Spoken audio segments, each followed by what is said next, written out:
अगर आपका भी फ़ोकानिया इम्तिहान 2026 में होने जा रहा है तो ये क्लास या वीडियो आपके लिए बहुत ही ख़ास है। ये वीडियो आपके लिए ख़ास इसलिए है क्योंकि फ़ोकानिया इम्तिहान देने वाले बच्चों को ये सभी सवालात करके ज़रूर जाना चाहिए। ज़रूर नहीं, बेहद ज़रूरी है ये सवाल करना, क्योंकि इस क्लास के अंदर आपको हम 2025 में पूछे गए सवालात करवाएंगे। यानी कि जो बिहार स्टेट मदरसा एजुकेशन बोर्ड के द्वारा फ़ोकानिया का इम्तिहान आपसे 1 साल पहले यानी 2025 में हुआ था, वो सभी सवालात के जितने भी ऑब्जेक्टिव पूछे गए थे वो सभी सवाल कराएंगे। कराने का मेरा मकसद ये है कि इससे आपको एक चीज़ों की सीख मिलेगी। सीख ये मिलेगी कि आपको इस बार जो सवाल आएगा उसका पैटर्न पता चलेगा। यानी आप जो है मान के चलिए, अगर कोई बंदा पटना पहले से गया हुआ है और आपको जो है 2026 में पटना जाना है, तो आपको जो है वो जो 1 साल पहले पटना गया था उससे पूछ लीजिएगा, तो आपको एक सीख मिल जाएगी, आपको एक आइडिया लग जाएगा कि हमको एम्स पटना जाना है तो एम्स कहाँ पे है। तो इसी तरीके से आपको 2026 का क्वेश्चन 25 का क्वेश्चन करके जाना है कि उससे आपको एक आइडिया लग जाएगा कि 2026 में किस तरीके का सवाल आएगा और हमारे लिए किस टाइप का सवाल आएगा और किस तरीके से बनाना है। तो आप लोगों के लिए बहुत ही मेहनत और मशक्क़त से L2 भैया रेगुलर क्लास ला रही है, सर भी ला रहे हैं और हम भी करवा रहे हैं आपको क्लास। तो आपको रेगुलर बेसिस पर क्लास करना है। और ये जो 2025 वाला सीरीज है ये वो साइंस का है। आपको हम मैथ का भी करवाएंगे, उर्दू का भी करवाएंगे, जितना भी सब्जेक्ट है सभी का करवाएंगे 2025 में पूछा गया सवालात। तो चलिए आज की क्लास को हम शुरुआत करते हैं। अगर आप इस चैनल पर नए हैं तो प्लीज़ इस चैनल को ज़रूर सब्सक्राइब कर लें और वीडियो को लाइक और शेयर ज़रूर करें। अगर फेसबुक पर देख रहे हैं तो फेसबुक पेज को फॉलो और वीडियो को शेयर ज़रूर करें। जो भी स्टूडेंट अभी तक फ़ोकानिया का नोट्स नहीं लिए हैं वो सभी स्टूडेंट इस नंबर पर जाएं और मैसेज या कॉल करके नोट्स ले लें। नोट्स अभी मात्र 199 में मिल रहा है, उसमें आपको टोटल सब्जेक्ट का नोट्स मिल जाएगा जो कि अहम अहम सवालात से मिलकर बना हुआ है, जिससे इस बार आने की इम्कानात है। देखिए ये है 2025 एग्जामिनेशन 2025 में पूछा गया ओरिजिनल क्वेश्चन। यही इस क्वेश्चन से यही पैटर्न पर एग्जाम में पूछा गया था, यही क्वेश्चन मेन एग्जाम का क्वेश्चन है। देख लीजिए 80 मार्क का एग्जाम होता है साइंस का, टाइम 3 घंटे देता है और 1 नंबर से 15 नंबर तक जो होता है वो ऑब्जेक्टिव सवालात रहता है। इस तरीके से आपको 15 गुना 30 2 30 रहता है और यहाँ से मारूजी सवालात या स्टार्ट होता है, यानी कि जिसको ऑब्जेक्टिव बोला जाता है। ठीक है, तो मारूजी सवालात आपका 30 मार्क का रहता है। अगर आप 30 में 30 मार्क ले आते हैं, केवल अगर इसको सही से लिख करके आ जाइए, यानी पूछेगा कि पटना की बिहार की राजधानी कहाँ है, आपको बस लिख के आ जाना है पटना, तो आपको इसमें मार्क नहीं कटेगा। और सब्जेक्टिव जो होता है उसमें आप अगर सही कितना भी लिखिएगा तो 2-3 मार्क कट ही जाता है, लेकिन ऑब्जेक्टिव ही ऐसा मार्क है जहाँ पे आपका मार्क नहीं कटता। इसलिए आपको ऑब्जेक्टिव पर ज़्यादा फोकस करना है और सही सही जवाब देना। अगर 15 का 15 क्वेश्चन आप सही बना लिए तो आपका टोटल जो है 35 मार्क मिल जाएगा और उधर से 20 मार्क भी ले आए तो 50 हो गया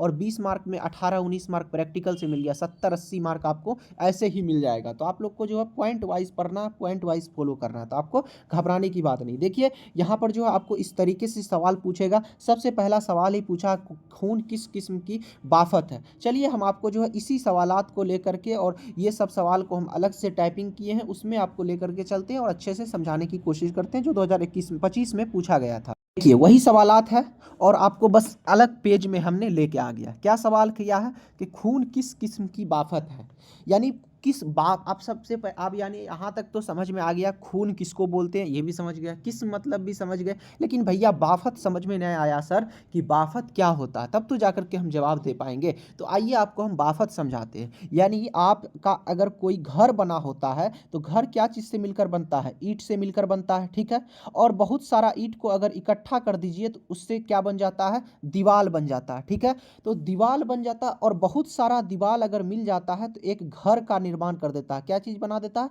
घर। और बहुत सारा घर बन जाता है तो वहाँ पर एक महल तैयार हो जाता है। दो घर बनने के बाद जो होता है एक महल बन जाता है। तो उसी तरीके से ये बाफत का किस्सा है। बाफत का किस्सा क्या है वो आपको हम समझाते हैं।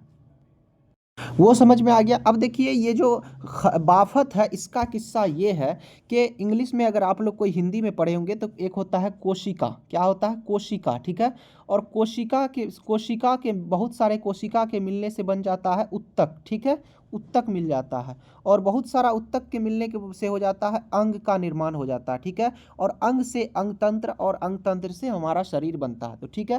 तो यही जो ये बाफत है, ये बाफत जो होता है वो मिलकर बना होता है किससे? खलिया से। एक वर्ड आता है खलिया, जिसको सेल बोला जाता है, जिसका इंग्लिश जो है वो सेल होता है, ठीक है। और सेल, तो खलिया बहुत सारा जब मिल जाता है, जैसे बहुत सारा ईंट मिल गया तो क्या बना लिया? दीवार बना लिया। उसी तरीके से बहुत सारा खलिया जब मिल जाता है तो वो खलिया मिल करके क्या बना देता है? बाफत का फॉर्मेशन कर देता है, बाफत बना देता है, ठीक है। तो अब जो होता है दीवाल जो वही होता है, तो दीवाल तो बहुत किस्म का होता है, कोई दीवाल सीधा होता है, कोई दीवाल गोल होता है, कोई दीवाल टेढ़ा होता है। तो इसका जो है बाफत का यानी दीवाल का भी बहुत सारा किस्म होता है। तो यही यहाँ पर पूछ रहा है कि आपका जो खून है वह खून भी जो है एक तरह का दीवाल है, यानी एक तरह का बाफत है। तो ये जो है खून जो है वो किस किस्म का बाफत है? तो यही आपसे सवाल किया है। तो यहाँ पर सबसे पहला क्या है? ऑप्शन में कह रहा है कि अलिफ में सतही बाफत है, अजालाती बाफत है, राबती बाफत है, और असाबी बाफत है। तो इसका जो आंसर हो जाएगा ये आपका हो जाएगा राबती बाफत। राबती बाफत यानी होता है कनेक्टिव टिश्यू। इसका इंग्लिश क्या होता है? कनेक्टिव और टिश्यू, यानी कि ये क्या है? टिश्यू ही है। तो कनेक्टिव टिश्यू जो होता है, यानी आप हिंदी में पढ़े भी होंगे कि रक्त एक तरल संयोजी उत्तक है, और इंग्लिश में बोला जाता है blood is a connective tissue, blood is a connective tissue. और उर्दू में बोला जाता है खून इज अ, यानी खून जो है खून राबती बाफत है। तो इसका आंसर क्या हो जाएगा? अगर पूछ दे आपसे कि खून किस किस्म की बाफत है, तो खून जो है राबती बाफत है। अगर आपसे 2026 में ये पूछ दें कि खून के अंदर जो होता है क्या क्या चीज़ प्रेजेंट होता है, तो उसमें 3 चीज़ प्रेजेंट होता है, आरबीसी, ये आरबीसी, डब्ल्यूबीसी, और तीसरा जो होता है वो होता है प्लेटलेट्स। यानी कि आपको जो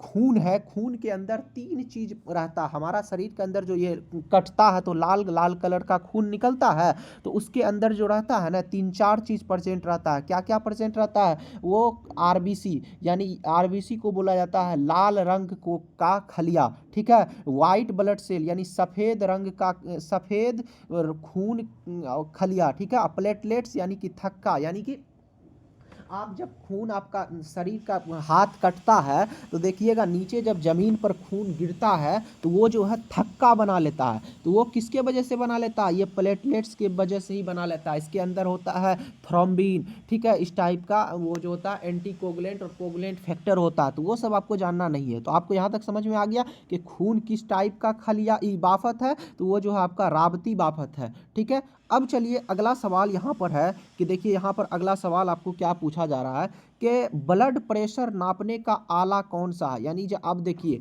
ब्लड प्रेशर यानी बीपी, आपके गांव में आपके घर में भी किसी किसी का कभी कभी बीपी हाई हो जाता है, तो उसको जो होता है ना एक मशीन से नापा जाता है। ऐसे वाला मशीन रहता है, ऐसे वाला, और कितना के पास जो होता है वो डिजिटल मशीन रहता है। यहाँ पर ऐसे ऐसे ऐसे ऐसे लिखा रहता है, ठीक है। और हाथ में यहाँ पर ऐसे करके लगाता है, इसको दाबता है तो उसका बीपी चेक होता है। तो यही पूछ रहा कि वो जो मशीन है उसका नाम क्या है? तो उसको बैरोमीटर बोला जाता है, थर्मामीटर, थर्मामीटर से तो बुखार नापते हैं, यानी बॉडी का टेम्परेचर नापा जाता है कि कितना बॉडी जो है वो गर्म है। और एक क्या है? स्फेगोमेनोमीटर। एक मिनट ऊपर कर लेते हैं। बीपी नापने वाले को क्या बोला जाता है? और स्फेग्नोमीटर मेनोमीटर और हाइग्रोमीटर। तो अब वो जो बीपी मापा जाता है उसको बोला जाता है स्फेग्मोमेनोमीटर। ये देख लीजिए, ये आंसर होगा, यानी कि स्फेग्मोमेनोमीटर के द्वारा जो होता है वो बीपी यानी ब्लड प्रेशर को नापा जाता है, ठीक है। अब चलिए अगले सवाल की तरफ। आपको 3 नंबर सवाल पूछा जाता है कि हवाई दबाव नापने के लिए कौन सा आला इस्तेमाल होता है? यानी जो ये तो बीपी हो गया।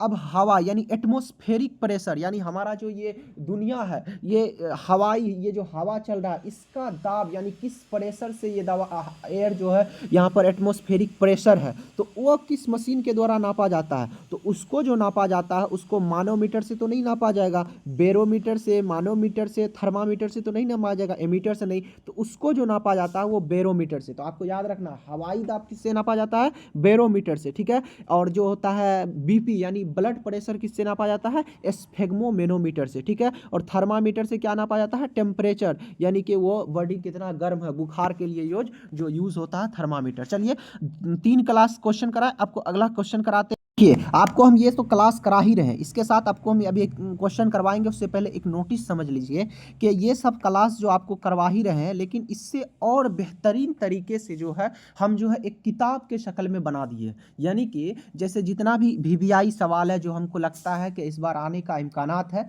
वो सब सवाल को हम एक जगह टाइप किए, एक जगह लिखे और उसका एक किताब बना दिए, ठीक है? और ऐसे कर के सभी सब्जेक्ट, सभी मज़मून, दिनियात, उर्दू, अरबी, फ़ारसी, सभी मज़मून का एक किताब के शक्ल में बना दिए हैं। और उसके अंदर से जो है, उसी के अंदर से हर बार सवाल आता है और इस बार भी इंशाल्लाह ज़रूर सवाल वहीं से आएगा। तो वो किताब जो है आपको आपके व्हाट्सएप पर मिल जाएगा, पीडीएफ के शक्ल में, आपके मोबाइल पर ही घर बैठे, पटना में हो, दिल्ली में हो, कहीं पर भी हो, आप ले सकते हैं। तो वो किताब मात्र आपको 99 रुपये में दिया जाता है। उसका नाम है L2 भैया नोट्स। अगर आपको फ़ोकानिया का चाहिए तो अभी जाइए, इस नंबर पर व्हाट्सएप पर कॉल कर लीजिए या फिर मैसेज कर लीजिए और वहाँ से जा कर के वो नोट्स बुक ले लीजिए। उसमें आपको होगा क्या कि कम टाइम है, केवल उसी सब सवाल को पढ़िएगा और वहीं से हर बार सवाल टकराता है, इस बार भी ज़रूर टकराएगा। तो ये नंबर आप लोग ले लीजिए, 9263341199। इस नंबर पर जाइए, व्हाट्सएप पर मैसेज कीजिए या कॉल कीजिए और नोट्स जो है वो ले लीजिए, ठीक है? और इसी से हर बार सवाल आता है, इस बार भी इंशाल्लाह ज़रूर आएगी। तो चलिए जल्द जाइए और ले लीजिए, बहुत फ़ायदा होगा। अब देखिए अगला सवाल की तरफ बढ़ते हैं कि चौथा सवाल कहता है, इंसानी जिस्म में हड्डियों की कुल तादाद कितनी है? यानी हमारा जो इंसान का शरीर है, यानी इंसान का जिस्म है, इसके अंदर जो हड्डी है ना, गाड़ी जो एक्सीडेंट होती है तो कभी कभी लोग गिर जाते हैं, तो वो क्या होता है, क्या टूटता है? कहता हड्डी टूट गया। तो हमारे पूरे शरीर में कितना हड्डी है? ये तो बच्चा बच्चा जानता है कि हमारे शरीर में 206 हड्डियां हैं। ये आपको याद था ना? अगर याद नहीं था तो याद कर लीजिए। और आपको ऐसा ही सिंपल सिंपल सवाल देख लीजिए ना, 2025 में पूछा गया सवाल है, हड्डी का संख्या कितना, कितना सवाल आसान आसान पूछ रहा है। तो देखिए ये पांचवा सवाल है कि बरकीरों की एसआई मात्रक क्या है? बरकीरों की एसआई इकाई क्या है? यानी कि इसका मतलब क्या होता है वो बताते हैं। इलेक्ट्रिक करंट, यानी हमारे गांव में जो इलेक्ट्रिक करंट या हमारे घर में जो दौड़ता है करंट, यानी कहता है कि इसको 240 वोल्ट का करंट लग गया, तो वो जो करंट है उसको नापने वाला, जैसे आलू लेते हैं तो आलू नापने के लिए किसमें नापते हैं आलू को? कहते हैं कि 1 केजी आलू दे दीजिए, 2 केजी आलू दे दीजिए। इसी तरीके से जो ये इलेक्ट्रिक करंट चल रहा है, इसको भी नापने के लिए तो कोई यूनिट होगा। यूनिट का मतलब हुआ कि इकाई, यानी किसके सहूलत से उसको नापते हैं, किस चीज़ में नापते हैं। जैसे आलू बैगन को नापते हैं किलो में, तो करंट को किस में नापेंगे? तो करंट को नापने के लिए आता है एम्पियर, कि 240 एम्पियर का करंट है, 250 एम्पियर का, तो इसका आंसर जो हो जाएगा वो क्या हो जाएगा? एम्पियर। तो ये आप समझ लीजिए, इलेक्ट्रिक करंट का एम्पियर हो जाएगा, ठीक है? विद्युत धारा इसका इंग्लिश होता है कि विद्युत धारा का ऐसा ही मात्रक क्या है, तो वो एम्पियर होता है। इंग्लिश में भी एम्पियर ही होता है, उर्दू में भी एम्पियर ही होता है और हिंदी में भी एम्पियर ही होता है। देखिए अब देखिए अगला सवाल कहता है कि आंख में अक्स कहाँ बनता है? यानी कह रहा है कि image form on which part of the eye, यानी हमारा जो आंख है, वो जो लोग को ऐसे आंख देखता है तो उसका इमेज बना लेता है आंख के अंदर कि ये जो है ये आरजू सर है, अच्छा ये आरजू सर है। एक बार देख लिए पहचान लेते, अच्छा ये आरजू सर है, इसको कहीं देखे थे, अच्छा यूट्यूब पर देखे थे, L2 भैया नाम से चैनल पर आ रहा। लेकिन इसको कैसे, ये जो है आंख के किस पार्ट में जो है ये एक इमेज बन जाता है कि यही आदमी है? तो ये जो है वो शबकिया, यानी कि रेटिना पर जो होता है इसका जो है इमेज बन जाता है। इसका इंग्लिश होता है रेटिना, ठीक है? तो ये शबकिया के ऊपर ही जो है इसका इमेज बन जाता है। तो आज हम आपको जो है 6 क्वेश्चन करवाए हैं। आपको हम जो है सोचते हैं कि आपको समझा कर क्वेश्चन करवाए, तो इसलिए छोटा छोटा क्लास देंगे और 2025 का टोटल ऑब्जेक्टिव जो है 2 क्लास में करवा देंगे। तो आप लोग अगर कहेंगे कि एक ही क्लास में लंबा क्लास में करवा दीजिए तो लंबा ही करवा देंगे, लेकिन हम चाहते हैं कि छोटा छोटा में अच्छा से आपको, जैसे आज समझा के जवाब करवाए ना, इसी तरीके से। हम ये नहीं चाहते अरे भैया बोले हाँ आंख में अक्स कहाँ बनता है, तो शाबकिया में बनता है, चलो ऑप्शन डालो, लेकिन बच्चा को समझना भी तो चाहिए क्या क्वेश्चन है, क्या आंसर है। तो इसलिए हम सोचते हैं कि आपको समझा करके बताए, तो इसलिए हम छोटा क्लास में अच्छे तरीके से ये 6 नंबर का सवाल भी आपको कल कराएंगे। हीरे का इनताकी अशरिया क्या, यानी रिफ्रैक्टिव इंडेक्स एक चीज़ होता है, इसको आप लोग होगा तो पढ़ के आइएगा, उसके बाद हम आपको कल समझा करके अच्छे से बताएंगे, ठीक है? तो इसलिए उसके लिए ये क्वेश्चन को कल छोड़ दिए। और भी 15 क्वेश्चन है, 15 क्वेश्चन में आपको आज हम 6 क्वेश्चन कराए हैं और जो 9 क्वेश्चन बच रहा है, 9 क्वेश्चन आपको कल की क्लास में कराएंगे। तो आज का क्लास आपको कैसा लगा वो जरूर और हम आप लोगों को एक चीज़ बता दें कि ये नोट्स ज़रूर ले लीजिएगा। 100-200 रुपया अभी मत देखिए, आपको बाद में पता चलेगा, आपको बाद में घाटा होगा। अगर आपका इस नोट्स की वजह से अगर फर्स्ट डिवीज़न आ जाते हैं तो आपका तो मार्क बढ़िया रहेगा और घर में आपका इज्जत रहेगा कि हाँ भैया मार्क आया। उसके साथ साथ होगा क्या कि आपका जो है ना आगे चल के जब आप किसी जॉब में जाइएगा और कोई जॉब या नौकरी आपके मार्क के बेसिस पर रहेगा कि जिसका ज़्यादा मार्क होगा उसको हम लेंगे, तो उस टाइम में आपको याद आएगा कि अरे भैया नोट्स ले लेना चाहिए। तो इसलिए नोट्स ले लीजिए और बाद में आपको 10,000 रुपया तो मिलेगा ही एक फर्स्ट डिवीज़न अगर आइएगा तो नोट्स ज़रूर ले लीजिए, उससे तैयारी कीजिए। नोट्स आपको टोटल सब्जेक्ट का मिल जाएगा। इस नंबर पर जा करके मैसेज कर लीजिए, जानकारी ले लीजिए, पता कर लीजिए, उसके बाद नोट्स ले लीजिए। PDF के शक्ल में टोटल सब्जेक्ट का मिल जाएगा। तो आज की क्लास आपको कैसी लगी आप लोग कमेंट में ज़रूर बताइएगा और पार्ट 2 क्लास के लिए इंतज़ार कीजिए। अगले दिन आपको पार्ट 2 क्लास इसका मिल जाएगा। तो आप कमेंट में ज़रूर हमको कमेंट करके बताइएगा कि सर क्लास कैसा लगा और किस तरीके से और ज़्यादा समझाए, डीपली समझाए, सभी चीज़ कमेंट में ज़रूर बताइएगा। सभी का हम कमेंट को पढ़ते हैं। तो चलिए आज की क्लास को हम यहीं पर ख़त्म करते हैं, फिर मिलते हैं अगली क्लास में। तब तक के लिए बाय, खुदा हाफिज़, अस्सलाम वालेकुम।